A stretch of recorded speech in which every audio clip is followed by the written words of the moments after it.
Hello everyone and welcome back to my YouTube channel. My name is Evelyn and today I want to talk to you about the tax-free savings.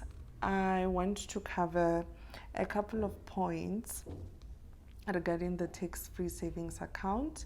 One, when it was established, why you should consider it, the main features, a summary of the main features of the tax-free savings account, and why you should challenge yourself to max out the annual limit. So let's get into today's video. The tax-free savings account came into effect on the 1st of March 2015 for the tax year 2015-16. Now the tax year in South Africa runs from 1 March to the last day of February. So the following tax year is 1 March 2023 to 29 February 2024, or the last day of February, in case 2024 is not a leap year, but I think it is. So that's the tax year that it was established in. And yeah, if in my consideration or how I view the tax-free savings account is that it is one of those accounts that you should treat with so much respect. If my portfolio was a pyramid, the tax-free savings account is the pinnacle of that pyramid, the very top of that pyramid. So if I were to withdraw from any account that I have, the tax-free savings account is the last resort. And if I were to prioritize any investment goal for any year, the tax-free savings account is the priority. Now let's get into why you should consider having a tax-free savings account.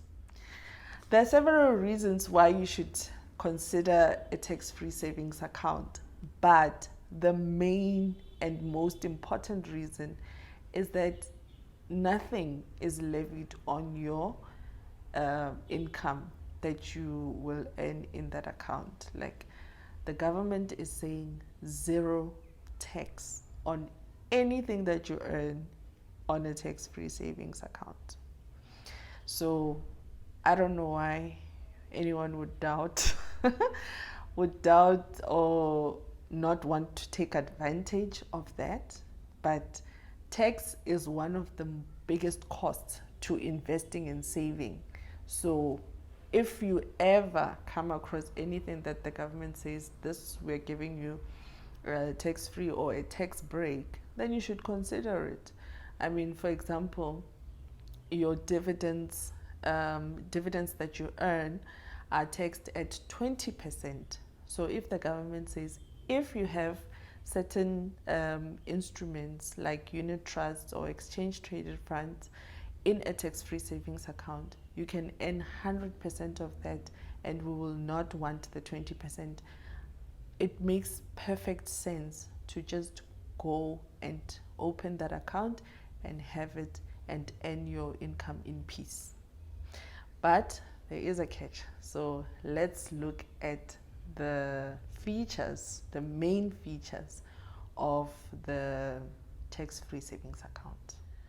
So mainly, there are a lot of characteristics to this account. However, I just want to touch on the parameters or the limits of the tax-free savings account. There are many others which I will do in a separate video, which I will discuss in a separate video. But let's just look at the main features. The annual limit. The annual limit for tax-free savings currently, tax-free savings account currently sits at 36,000 Rand per annum. 36,000 Rand per annum. If you have 5 tax-free savings accounts open with 5 different providers, that is possible. All of them must add to 36,000 by the date, by the last day of February. Ne? 36,000 Rand. Now, in your lifetime, you are allowed to contribute 500 up to 500,000 rand. Those are the main limits of the tax-free savings account. In a year, the tax year, 1 March to the last day of February, 36,000 rand, and in your lifetime, your existence, 500,000 rand only. The limits to the account or to the contributions to the account are revised by the Minister of Finance. So we've seen in recent years that usually they would revise the annual limit. The 500,000 lifetime limit has not changed since it was established, but over the years, since 2015, we've seen changes to the annual limit. So for example, in 2015, the limit was 30,000 per person and then per year, and then throughout 2016-17 up to 2018-19, it was 33,000, and then from 2019-20 to date, it is 36,000. So those are the changes. All of them have been announced in, or were announced in, the budget speech of the Minister of Finance. That's typically how those changes are announced. So now let's get to the exciting part. Why should you challenge yourself to achieve or to max out the annual limit of 36,000 rand contributed into your TFSA? Firstly, this is the quickest way to get to the 500,000 lifetime limit. What do I mean by this? So if you take 500,000 and divide it by 36,000 rand, you will get 13.88 years. So it will take you 13 years to get to 500,000 if you max out your TFSA annually. Now, let's compare that with someone who says, I don't take the TFSA very seriously, I'll just do 10,000 rand a year. And you take 500,000, divide by 10,000, that will take 50 years. So 13 years versus 50 years, I'll definitely take the 13 years. So it's the quickest way to get to 500,000. And then the second reason, this one I'll have to explain slowly, but the second reason is that you will get increased income, increased reinvestment, and increased compounding. Let's take an example. The first person says, I'm going to do 36,000 this year.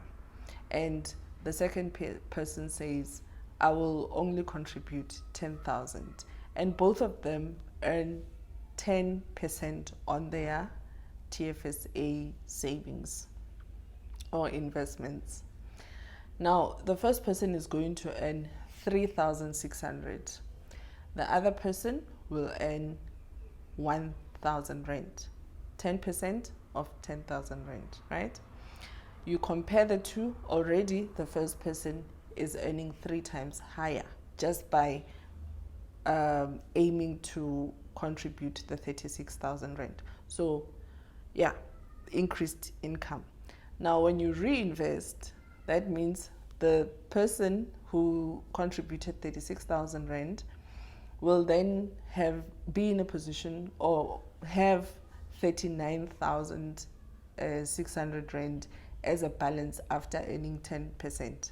The other person will have only 11,000 rand. So increased reinvestment in that way.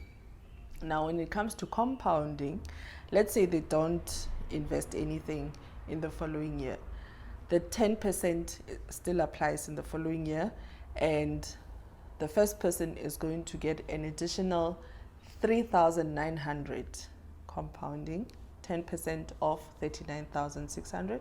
So it now becomes 3,900 960 if we were to calculate it to the T, and then the other person will get 1,100. So again, when you do compounding, it increased by up to 3 times. So yeah, increased income, increased reinvestments, and ultimately increased compounding. So you're moving at a faster rate in that sense. I hope this makes sense. Please comment below if you want me to explain, but basically it is better to invest the full 36,000 when comparing it to lower amounts. The third reason, which I think is very important, when the National Treasury started this tax-free savings account, they realized that South Africans have a low savings rate. I think as one person who used to save sporadically, yeah, there is some truth to that, because one thing that I've always struggled with is having long-term savings goals. So the TFSA kind of helps you to have a long-term saving goal. The goal is 500,000 in 13 years or 13.8 years, which means you're going to be doing this for the next 13 years. And because it's worked out for you, you don't have to think much about, how long will it take me? Should I adjust this? It's already worked out, and you're now easily just following a long-term plan. So it's the quickest way to cultivate a long-term goal setting. I hope that makes sense as well. But yeah, it helps you to cultivate long-term goals. And then another reason, I think this is now reason number 4. Another reason is that you will get used to saving tens of thousands of rands. So if you're somebody that is intimidated or has never really thought about saving tens of thousands of rands, this is it. You will max out, let's say you max out the first 36,000, maybe this year, 2022-23. You get to the 28th of February next week and you've maxed out the 36,000. Now that's you. You've done that. You are now a person who saves 36,000 rand. It's becoming your nature. You can be described as Evelyn Rampula who saves 36,000 rand a year, you know? And then the following year, you know, oh, okay, I have to set aside 36,000. Now, in other areas of your life as well, you'll never you'll never be intimidated by tens of thousands of friends. You'll always find a way to save that much money. And once you get used to tens of thousands of rands, you now get used to hundreds of thousands of rands. Let me illustrate. People who started in 2015-16 again, up to 22-23 financial or tax year, have now saved or contributed 273,000 rands just by doing the tax-free savings account alone, by maxing it out every year, you know. So they have now gotten used to being somebody who contributes tens of thousands of rands and have balances of hundreds of thousands of rands. So yeah, that's basically character building in a way. So that's reason number 4. So the 5th reason is that contributing 36,000 into a TFSA is a goal ya Maemo. So you can enter my giveaway ya Maemo, where I will send you Cap Classique ya Maemo. The Cap Classique is from Waterford, a luxury wine estate in South Africa, and I've asked them to support the giveaway and they have agreed. And yeah, for anyone who can send me evidence of this goal, I will be able to send you a bottle. I'm going to link the post that I did here on YouTube about this giveaway, so that you can see all the rules. It's not only the TFSA people, or the TFSA goal that will be congratulated with this beautiful Cap Classique, but I'll link the rules of the giveaway in this video in the description bar below. So guys, that's all I have for you today. I am going to be making a couple more videos about the TFSA throughout the month of March, so that by the time you get paid, whether it's on the 15th or the 20th or the 25th or the last day of the month, you would at least know whether you want to add this to your portfolio if you haven't, or to actually put in the effort to max out your TFSA. But I hope that you think about the reasons why I think you should challenge yourself. Remember, my videos are not financial advice. This is just a platform for me to engage with you on personal finance matters. Thank you for watching, and until the next video, bye.